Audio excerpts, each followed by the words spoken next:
This is the official Winning Time podcast from HBO, Hyperobject Industries, and Pineapple Street Studios. I'm Rodney Barnes. I want to build something special. The Los Angeles Lakers select The entire league is on the verge of bankruptcy. Earvin With me, it's gonna be exciting. Magic Our girls, they won't cheer, they'll dance. Johnson. It's showtime! Hell yeah! First up is the great Rob Morgan, who plays Magic's father, Earvin Johnson Sr. And later, I'll catch up with Idan Ravin, the basketball trainer who helped our cast play like a real team. But before we get into it, let's rewind for a recap of episode 7.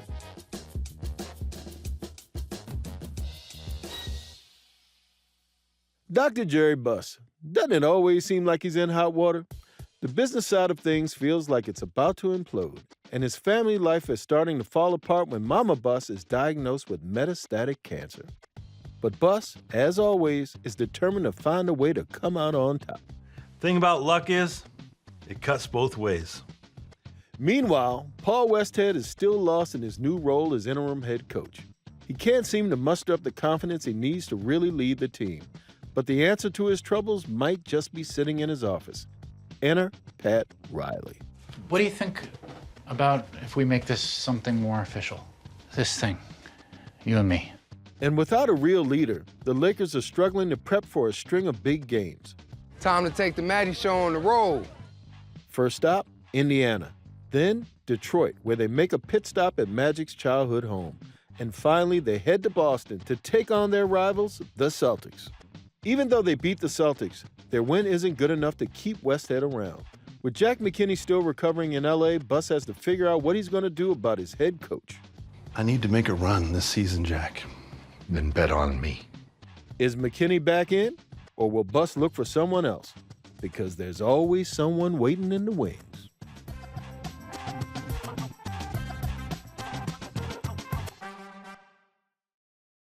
My first guest, in my opinion, is one of the greatest actors of all time. Wow. And a crucial member of this show. Rob Morgan, thank you for coming in, and welcome to the Winning Time podcast. Mr. Rodney Barnes, thank you for having me, sir. Boy, that's a sexy intro. Just as soon as I hear your voice, man.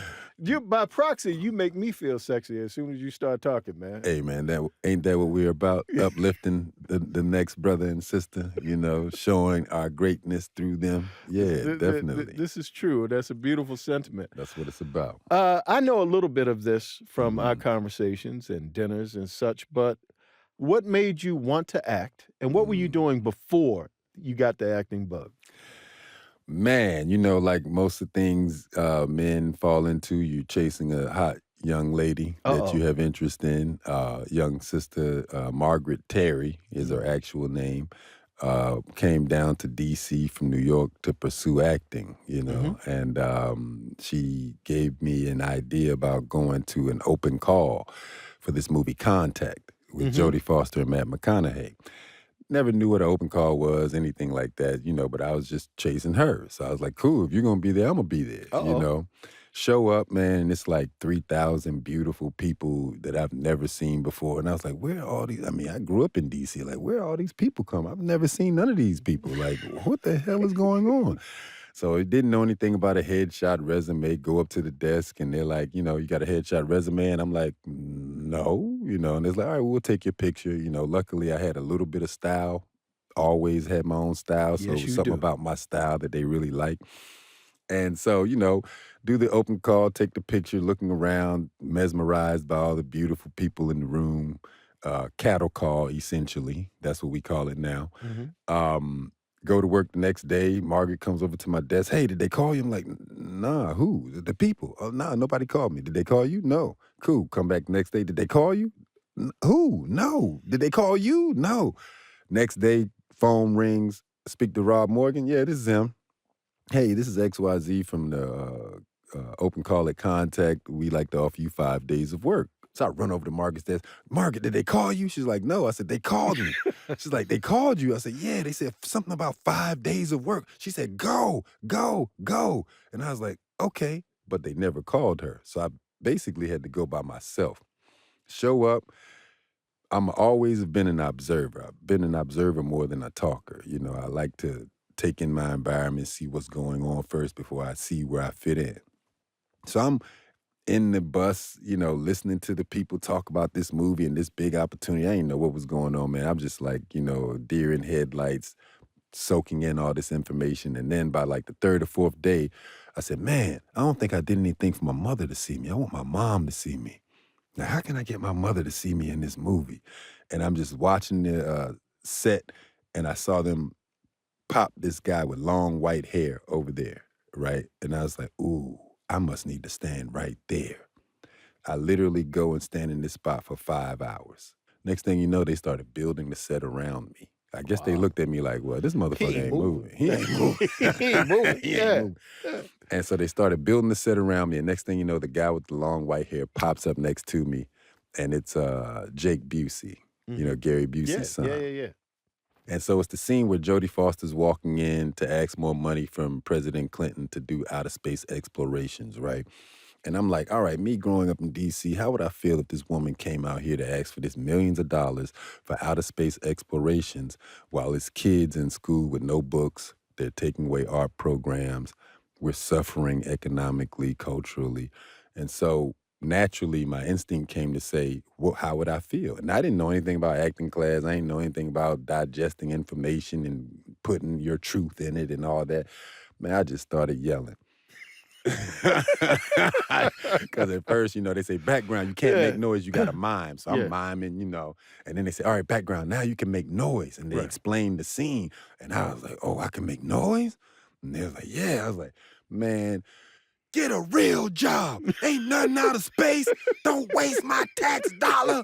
I'm screaming at Jodie. She's looking at me like, that's not in the script. Yeah, we got to worry about this, bro. Yeah, where's security? She's like, that's not in the script. You know, what the hell? What's that? But I see her looking at me the whole time. And I'm like, getting pumped up. I'm into it, right? Yeah.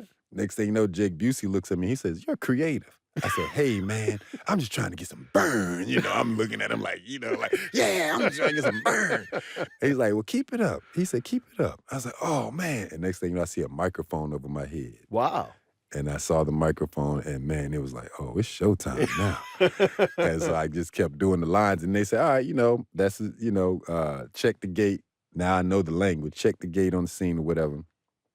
I literally just walked right over to Video Village, thinking nothing of it. I guess I made such an impression. They must have thought I was part of the scene. Right. I literally leaned right over Robert Zemeckis as he was looking at the monitor with the playbacks, and I saw me. And I was like, yo, that's me. And all he did was looked up at me like this and gave me that head nod. So 6 months later, fast forward, you know, they got to produce the movie, they got to edit it and all that, put it in the theater, and I'm thinking, oh, let me go check this out. I went by myself, didn't know what to expect, man. Next thing you know, I hear my voice, and then I see my face with my voice. And, man, I literally jumped out that seat so high, I damn near hit the top of that theater.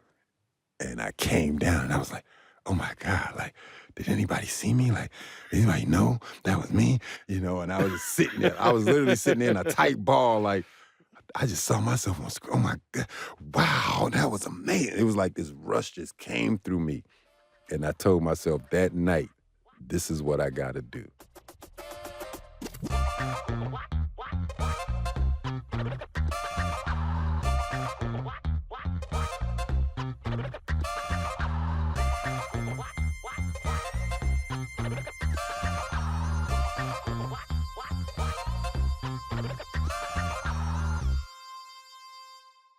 When you first got hold of the script, what did you think of this role and just this opportunity in general? Man, first I thought, why isn't there more information out there about this brother? Right. You know, publicly. Right. So I found it to be a beautiful challenge to, like, stare into the eyes of his picture and just imagine, and then look at, you know, magic in real life and imagine. And I just felt like it was like a kid in a candy store, man. You know, I got to really pull from the training that actors get, you know, because when you have real life footage and real life stuff from people, you can get that and imitate it, no problem. You could take that and download it, you could process it and all that, but when you ain't got nothing, right, and you got to trust on your intuitions, which is often what we taught in the beginning of our careers, is that you really have to trust your intuitions. And then when we got on set and started doing it, and, Adam was embracing of what I was doing and all the other directors was embracing of what I was doing, it felt like, not that I've arrived, but like I've got some type of command of my instrument in a way that I could be comfortable doing characters like this. You know what I mean? And there was so much that you brought to the character, like nuance that wasn't on the page. Yeah. Especially when you were with young Magic. Mm-hmm. And we were going through the basketball stuff and you were doing the snap it. Yeah. You think I forgot? Nah. And all of that stuff that you would pitch and that you would do, and it's like you would embody everything that we wanted that character to be beyond what we had imagined up until that point.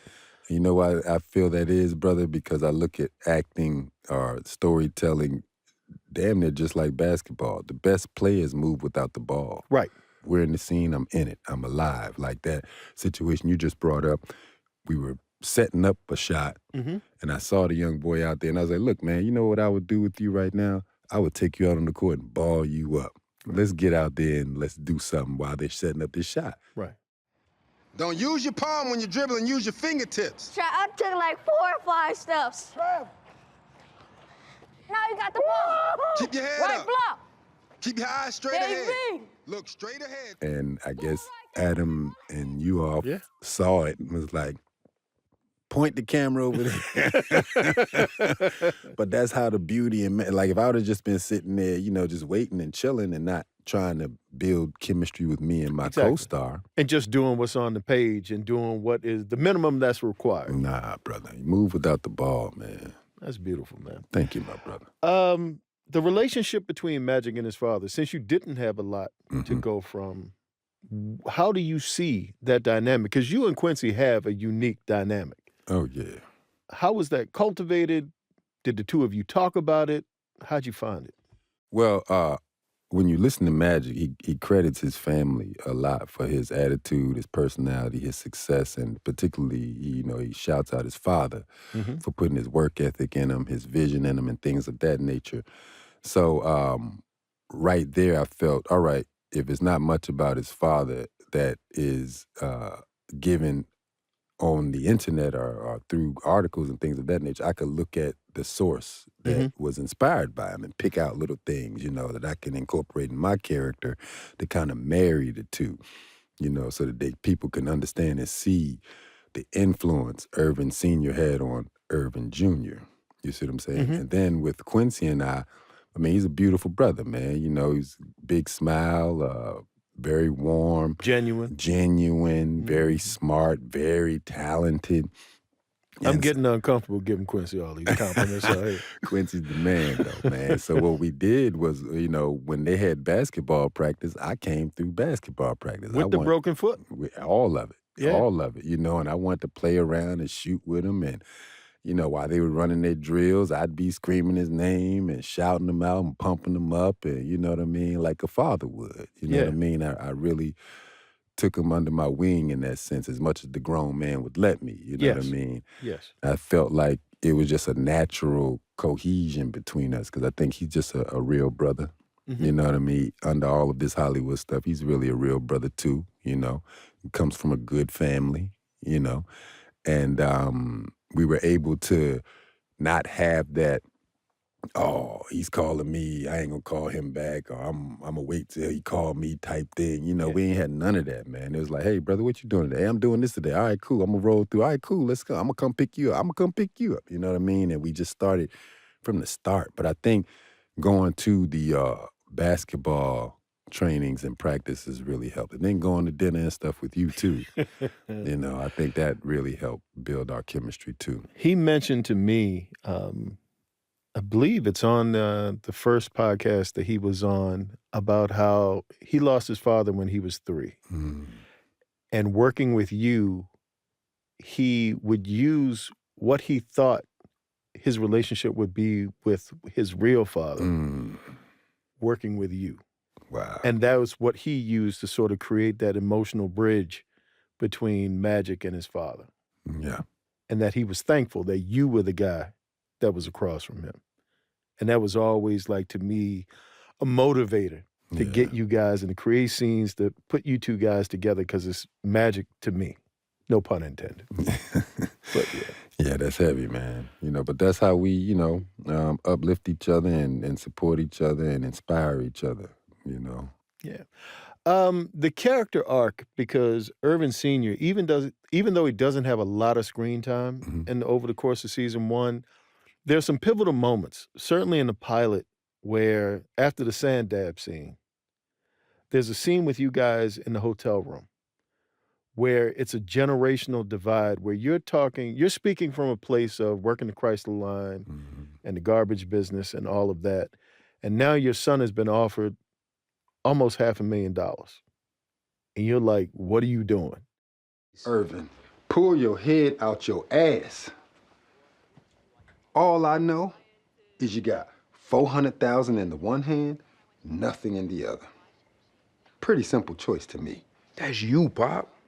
How do you see that storyline play out? Like, what feelings may you have had about that arc, that journey from starting at one point of the son that you're in command of and this man that's growing into a different reality? Man, I remember that scene, and a lot of that was pulled from me thinking about my grandfather, Calvin Augustus Simmons, and how hard he worked to get everybody out in the field before the sun came up and work until the sun went down, and then was responsible for getting everybody home safely, but then still having the wherewithal to, like, come home and get whatever food we had left over and go and visit, like, the elderly that didn't have people to come visit them. And, you know, him dragging me to all of that as a kid and seeing, you know, how fortunate yet unfortunate we were, you know, to still have to have this grueling, taxing life to survive, but then still having it in your heart to use what little energy you may have to extend yourself to others, you know, in need and things of that nature. So for that scene, I was coming from a place of a man who really all he had was his pickup truck and a tobacco field to, like, wake up 18, 20 years later to his son, or even in my case, grandson, making $500,000. Right. You know, and then how ultimately I want to live my ancestors' wildest dreams. You know, that's one of my favorite sayings, you know, because essentially that's what we are doing, you know. And in that moment, it was like, is my son going to throw my dream away? Or does he realize? Does he realize, you know, that he's throwing my dream away, and like he's so casual and cavalier about it, and it's like, this is urgent, man. Exactly. Like, this is real deal stuff. Like, and speaking of those ancestors, they rarely had an opportunity, if ever, to be in the position that you're in right now. And if you don't take it seriously, it could go away. Easy, because, you know, we came up, we understood Jordan was a good player, but Jordan wasn't the best player. A lot of best players is in jail. Exactly. Yes. You know what I mean? Like, this is true. That's just the juxtaposition of our existence in this society. You know what I mean? And I think I was approaching him in that scene with that understanding. Like, look, son, okay now. That's why one of my favorite lines in that is like, pull your head out your ass, Earvin. Yes. You know what I mean? Like, stop sniffing your own ass. This is legacy right here. You got a chance to turn our whole family around, brother. So, you know, and thankfully, that's one of the scenes that most of the brothers stopped me about ever since it's played. It came out March 6th, man. Every day since March 6th, if I'm out in the street, a brother has come up to me and told me how impactful that scene was. And I asked one of them, I said, in particular, I said, wow, you know, because even one of my friends, good friends, Oscar-nominated writer, told me, man, you know, I think that might have been the best role I've ever seen you in. I said, well, I was barely in it. How was that? No. And he was like, you know why? Because Every brother wished their father would talk to them like that. Every brother wished their father had that kind of softness and emotional capacity towards them. When you told him, at least people here loves you, he was talking, and this is a grown-ass man with 2 kids, married, 15 years, had tears in his eyes. Wow. Telling me how impactful that scene was. And, you know, I mean, I played it to the best of my ability at the moment. But, man, this relationship, it's going to be therapeutic in a lot of ways, and especially how we roll it out. I mean, I don't want to say anything else, but I think this is going to be therapy, brother. That was the thinking behind it, was to elevate, like you said, in the research that we did on our end, Magic always spoke about his father with reverence. Yes.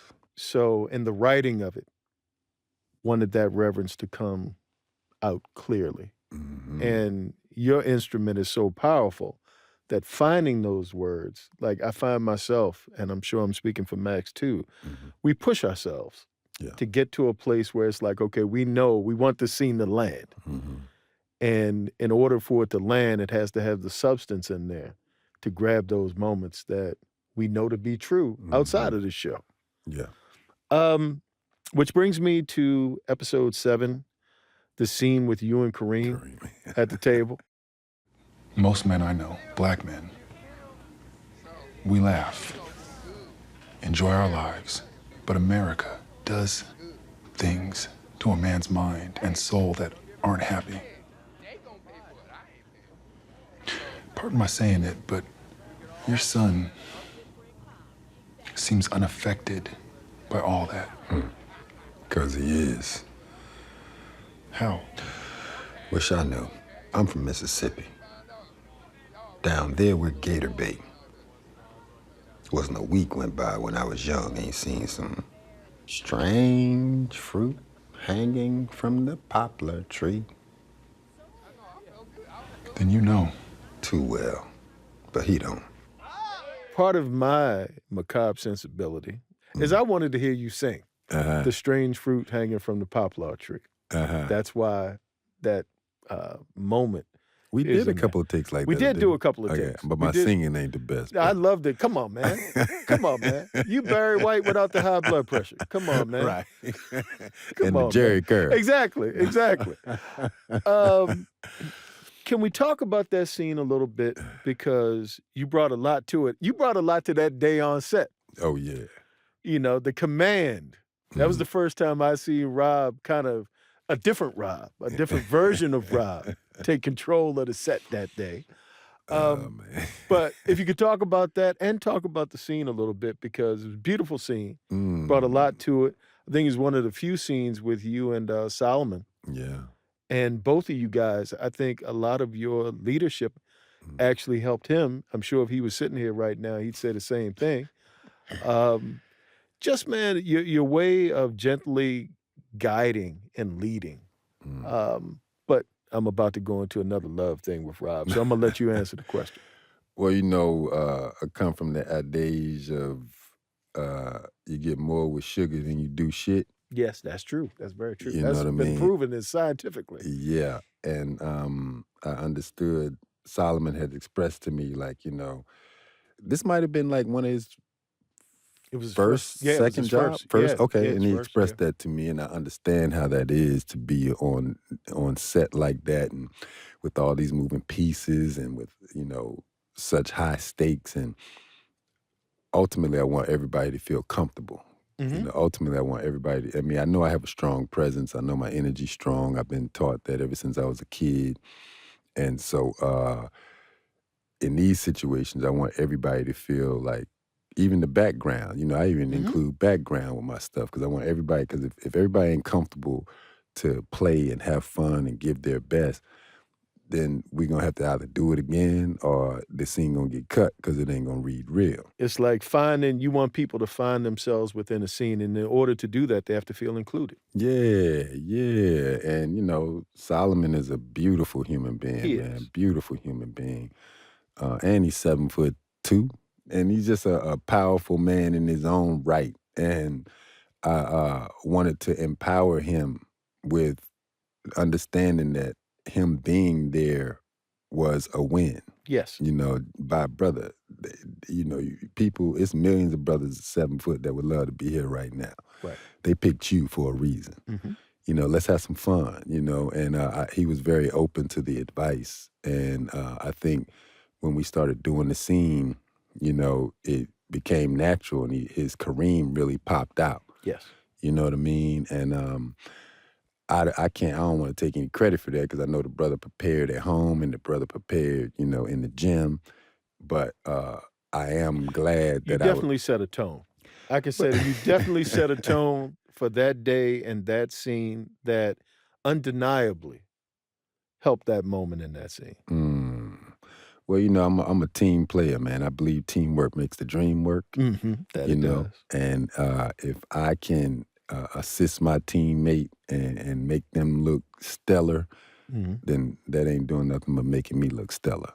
So, you have a cat. Yeah, Queen Nzinga Flack. Okay. That's my baby. Now, for the folks that follow you on Instagram, they will see you walk the cat on a leash. Yeah, brother.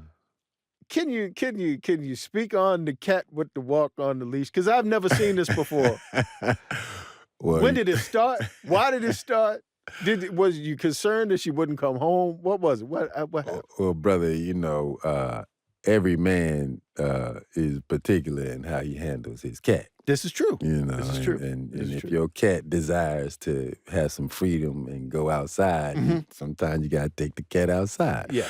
But actually, man, the truth behind the whole cat thing, my man Jonathan Majors, salute that brother, very talented brother.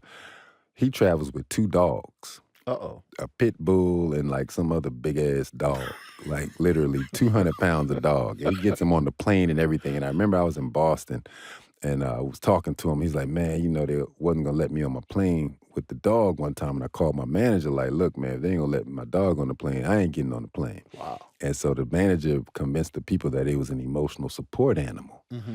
And I never thought about that. And he was like, yeah, they're my emotional support animals. We're in a lonely business, man. I'm gonna be real honest with y'all. Whoever's listening to this, I know the fame and the celebrity and all that looks sexy, man, but this is a lonely ass business. Unless you already have your family intact, you have your team intact. But if you out here single brother or sister, this is a lonely business. So with that being said, I said, man, you know what? I need an emotional support animal. You know, I'm not comfortable walking around picking up dog shit, but you know, I love dogs. I love dogs. Yeah. I love dogs. I'm Yeah. a dog guy. Like Pits and County Corsos is my joint. You know, I love a dog, but man, for my lifestyle and for the convenience, a cat can go right in the box, clean that up, keep it moving. Cat can sit in the crib for 4-5 days with food and water, come back, the crib is still intact. I said, you know what? Let me get me a cat, man. And so I got this cat, Queen Nzinga Flack. Got her for my birthday. Went to a shelter, found her, fell in love with her. And man, that's been my girl ever since, man. Like I don't have her, I travel with her everywhere I go. I didn't bring her this trip because this trip was supposed to only been like 5 days, but it extended to 2 weeks. But yeah, man, I go everywhere with her, man. And then to put her on the leash, I just, you know, I'm a different kind of cat. Yes, man. you I'm a different kind of brother. Literally, you know what I you're a mean? different kind of cat. I certainly am. And I always was impressed with, like, you know, cats on leashes and being able to take them wherever you want to go. And so I went on YouTube University, and saw how to train a cat to be on the leash. And I followed it. And now she's cool on the leash. I can take her anywhere I want. Well, Rob. Brother. Thank you for coming in here. I love Rob Morgan. Love you back, my brother.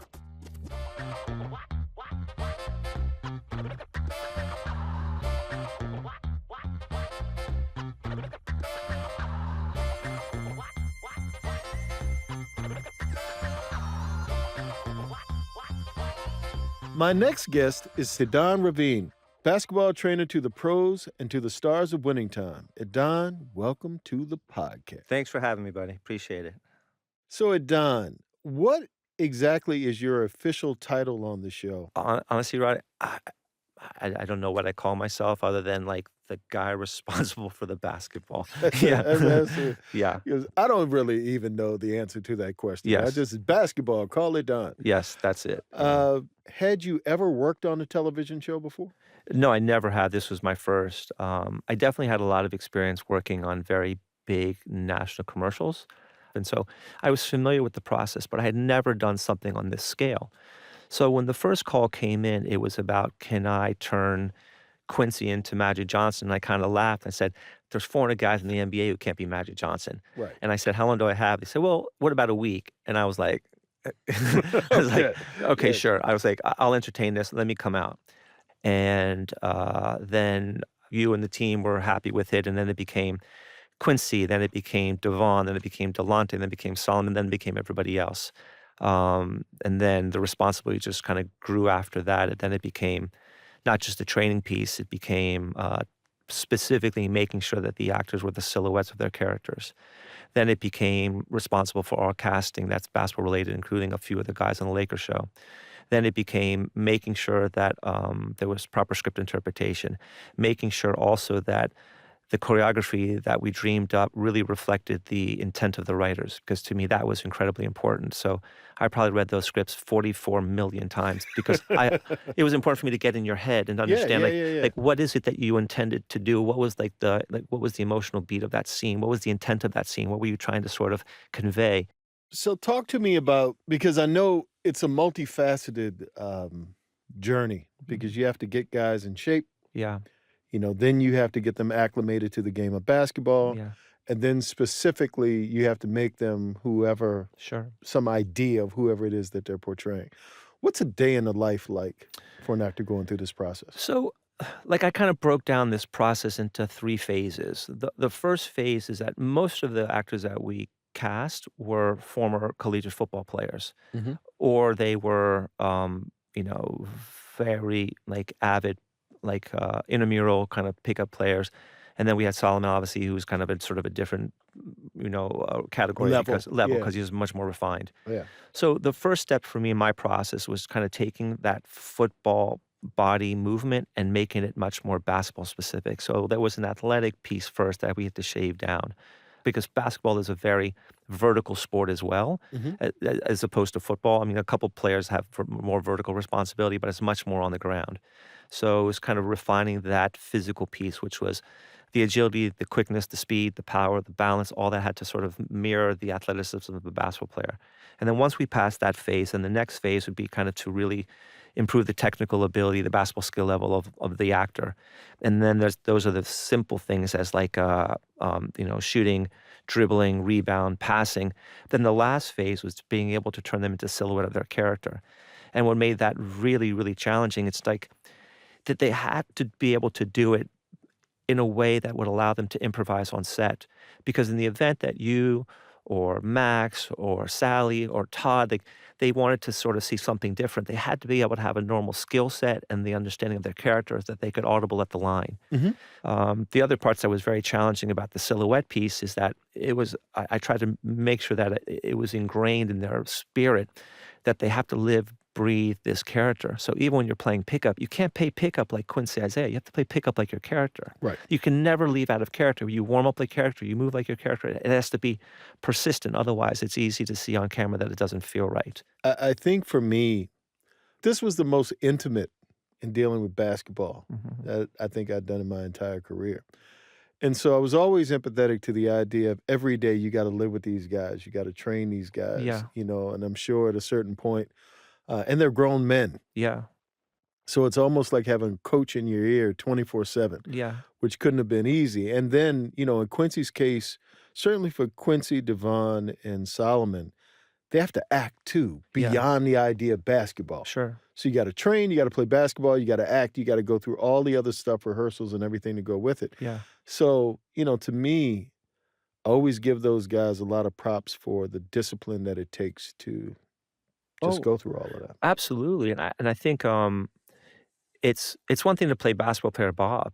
It's another thing to play a figure that everyone around the world knows. So the added pressure of having to sort of live up to the expectation of the audience.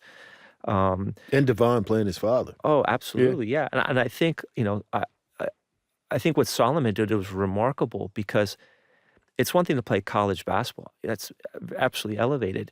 But what he had to do as Kareem and what we worked on was counterintuitive to everything he's known his whole life. Right. So when you're an advanced college basketball player, like, you have to play fast and powerful. But what made Kareem such a hard check was how unconventional he was, that he could play slow and powerful. And it's almost like it almost doesn't make sense.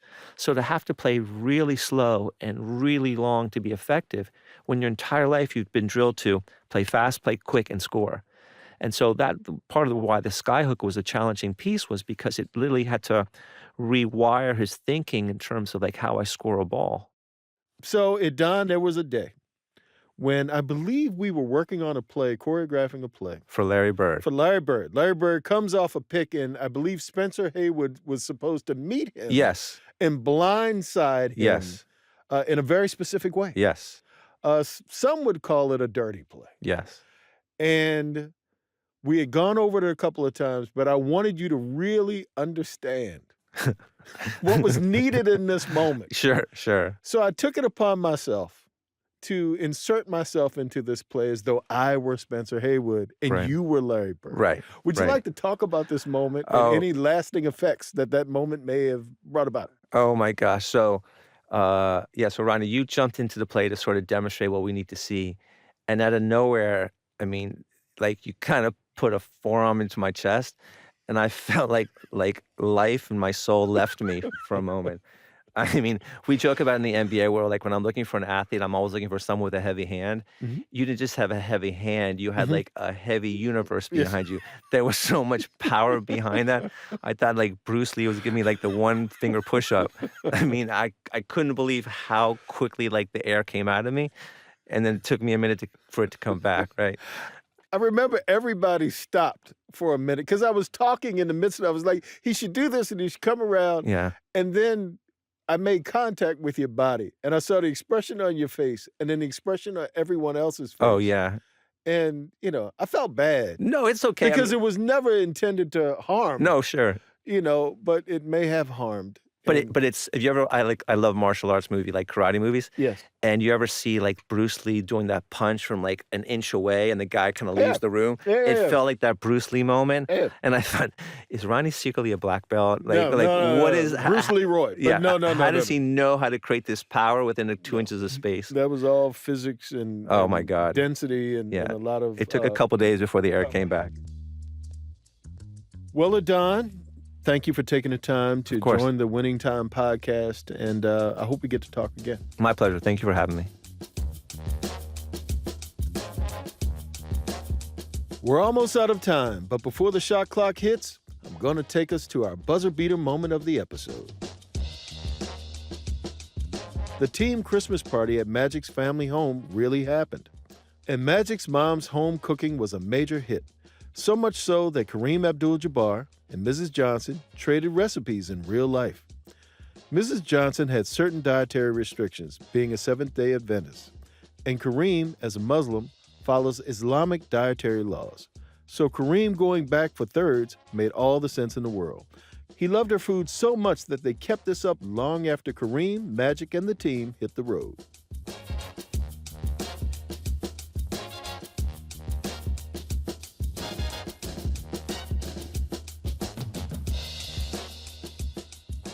Thanks for listening to the official Winning Time podcast, and a special thank you to our guests, Rob Morgan and Idan Ravin.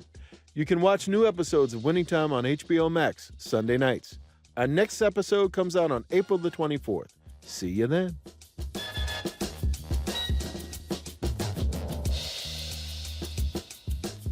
This is the official Winning Time Companion podcast, and it's a production of HBO, Pineapple Street Studios, and Hyperobject Industries. Our executive producers are Harry Nelson, Claire Slaughter, Gabrielle Lewis, Barry Finkel, Max Linsky, and Jenna Weiss-Berman. Our lead producer on the show is Jess Hackle. Aaron Kelly is our managing producer. Shaka Mali, Jonathan Shiflett, and Elliot Adler are our producers. Darby Maloney is our editor, and our engineers are Davey Sumner and Jason Richards. Production music is courtesy of HBO, and you can watch episodes of Winning Time on HBO Max.